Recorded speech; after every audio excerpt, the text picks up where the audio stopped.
Okay, class, so we're going to be finishing off the discussion on simple machines with this video. This time we're going to be looking at inclined plane wedges and screws. The very start's going to be a little review, but I'm going to move through it quick because you've seen it in the previous videos. The three we're going to be looking at again is inclined plane wedge and screws. We've already looked at levers, pulleys, and wheels and axles in our previous videos. But what we're going to learn is that for the most part it's about the same. They still deal with mechanical advantage. Again, we're going to be dealing with IMA and AMA. So hopefully at this point a light bulb's going off where you hear ratio of magnitude of resistance and effort forces. You think, okay, magnitude of effort forces, that means I'm dealing with FE and FR. So they are talking about AMA. If I'm talking about the ratio of distance between my effort and resistance force, I must be talking about IMA. Again, these are ways to manipulate speed, distance, force, and function, which essentially means that these simple machines allow it to make it easier to lift something, or maybe allow you to pick up a box or get a box from point A to point B a little easier without putting as much strain on your back, or something as simple as that. Think how much advantage that is to you. This example we looked at previously, so I'm going to go ahead and skip it. I'm also going to skip this stuff because this is a lot of review from the prior videos. Again, IMA deals with distances, effort being on the numerator, resistance in the denominator. AMA deals with forces, where resistance is in the numerator, effort is in the denominator. So when I'm looking at an inclined plane, which we've seen the image before, we first have to define it. It's a flat surface set at an angle or incline with no moving parts. Able to lift objects by pushing or pulling the load. So a ramp. Okay. In this image we see something like a roller coaster where something's going up the inclined plane. We've talked about it before, but the amount of work that occurred in box 1 to box 2 to get to this same point is the same amount of work. It just means that maybe box 1 took more effort but shorter distance, box 2 took less effort but greater distance. The formulas are going to be very similar, but they're going to look a little different instead. So we still deal with DE, DR, but what does that mean? Well, the DE is the L, which if I circle right here, is the hypotenuse of the inclined plane. The H, which is my DR, is the height at which I'm trying to get up to. So another way to think about it is the slope divided by the height. All right. So what is the IMA of the inclined plane above? Well, if I look at this, then I say L over H. So I'm going to plug and chug. What is the slope, or what is the hypotenuse of my triangle? It's 15 feet divided by the height I'm trying to get this, maybe trolley to, which is 4 feet. Can I reduce that? No, but what I can do is make it into a single value of 15 divided by 4, which is 3.75, or round up to 3.821. Again, this is unitless, and that's the IMA. AMA is going to be the same formula we've dealt with before. How much resistance are you battling against, which is 50 pounds sitting inside this cart, versus the amount of effort or the amount of push you had to give in order to get that cart up. That situation, the AMA is 2.521. So if we look at our previous value for the IMA, we dealt with 3.75. AMA, though, gave me 2.5. So now we're going to do an example in terms of what is the efficiency of the system. Because of friction, how much efficiency loss did we have? Well, if I'm only 67% efficient, then that means I had a 33% loss in efficiency, all because of what? Because of friction. And whenever we look at efficiency, that's really what it's testing. How much effort do you lose, or how much more force do you have to put to overcome friction? And when it comes to inclined planes, it's pretty high. Wedges, we have an example of a wedge in order to cut a log. You might have a door wedge or different things like that. It's functionally the same as a moving inclined plane, and it's used for splitting or raising heavy bodies, or for tightening by being driven into something. So that's, the last one's an example of door wedge. The splitting is something like the axe, but there's many other examples. So in this situation, you know, it's gonna seem similar, but this is one that you have to kind of be careful with, because I'm a little worried some of you are gonna make mistakes here. The L and the H. The L is the distance traveled by the effort, which means if you imagine this as being an axe, right? So maybe I have a handle right here, and I'm gonna drive it into an object. Okay. The L is how far down is this wedge going to go into my log. Right now it has 10 inches that can be driven into with effort. That's the distance it travels. Why? Because this wedge is going to go into this log.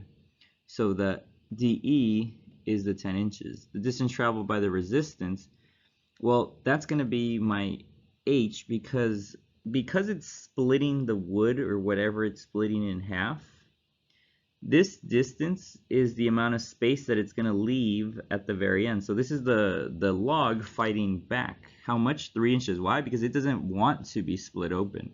It wants to fight back, and it doesn't want to be 3 inches apart, but it's resisting splitting 3 inches. But if the top of the wedge is 3 inches, well, it kind of has to, as long as your effort is driving it down.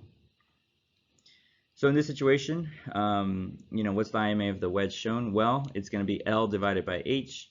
So that's going to go ahead and be 10 divided by 3, or 3.3 to 1 if I reduce it and round to the 10th place.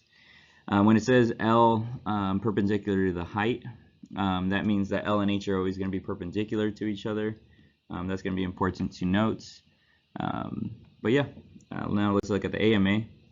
Just like always, although there is some slight differences in this one, the effort's going to be very similar in the sense of how much effort do you drive with, how much effort are you putting into the system, and if this is a swing of an axe, then you're putting 250 pounds of force into it by swinging the axe.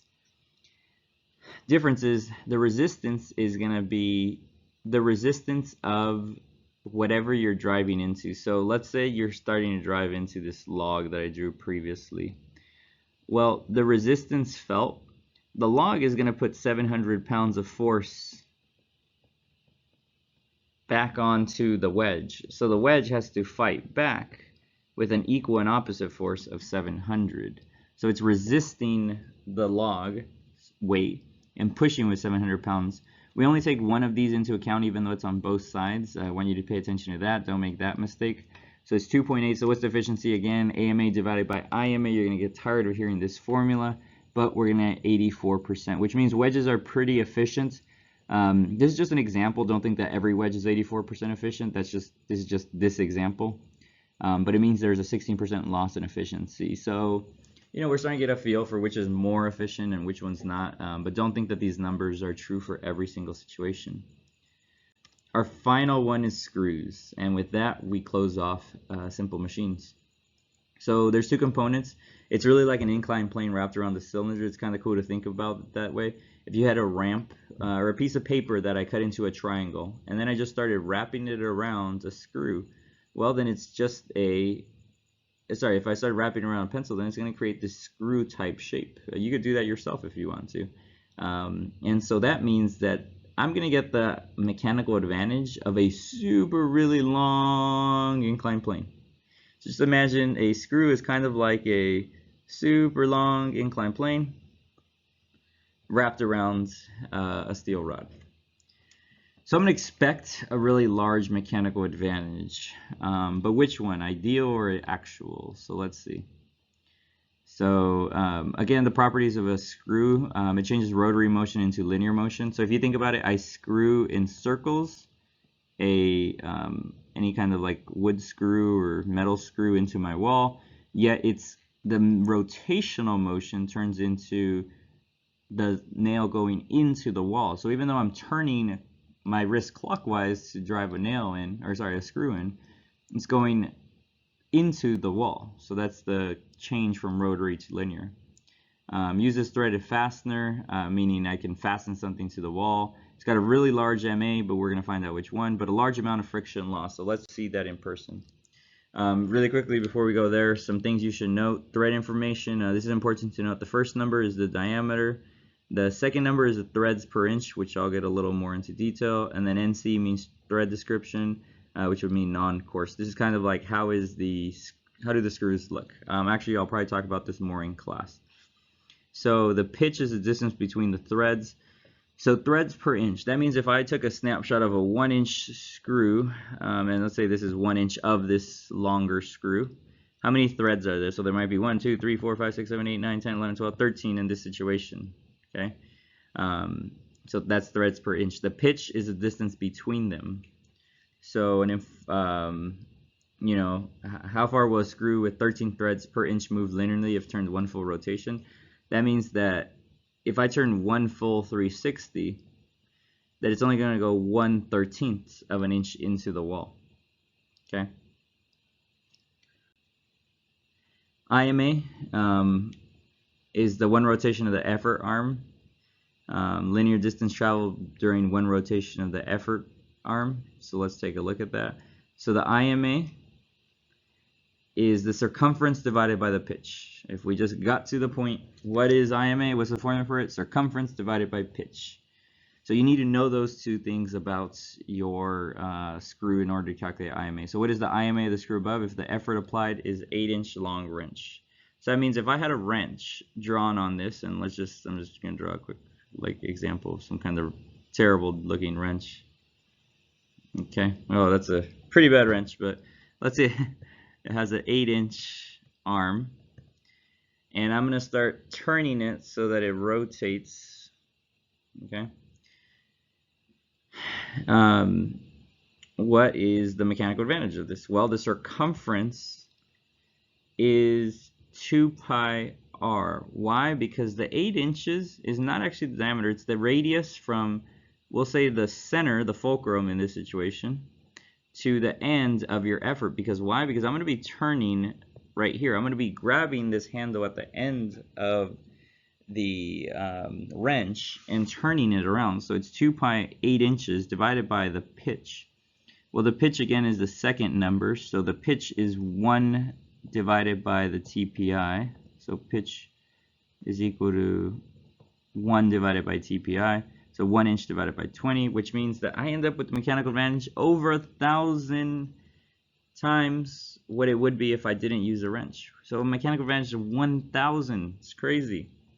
Problem is, friction takes a huge chunk of that out, because even though I'm trying to overcome an effort force, meaning the wall is pushing back with 1,200 pounds of resistance force, I'm putting 35 pounds, which is comparatively not a lot, 35 to 1,200. But what is that as a ratio? It's 34 to 1. That's nothing close to 1,000. So if I looked at the efficiency, sure, 34 is a great AMA. That's awesome. It's probably higher than anything else we've dealt with.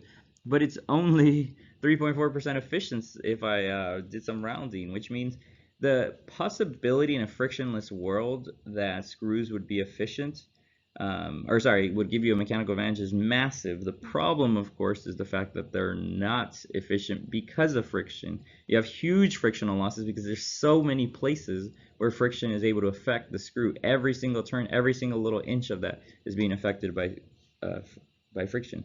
Of course, that totally depends on what you're screwing into. I think that's why it's important that we say that this is just an example. I mean, if I was going to screw into Jello, I would probably have really high mechanical advantage because I'm not going to have that much resistance forced back. We do need to take this with a grain of salt and take it for what it is.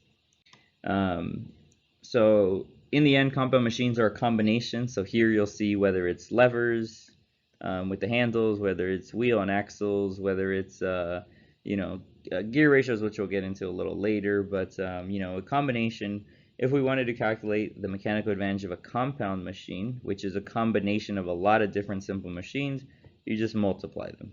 Okay, and that concludes this presentation.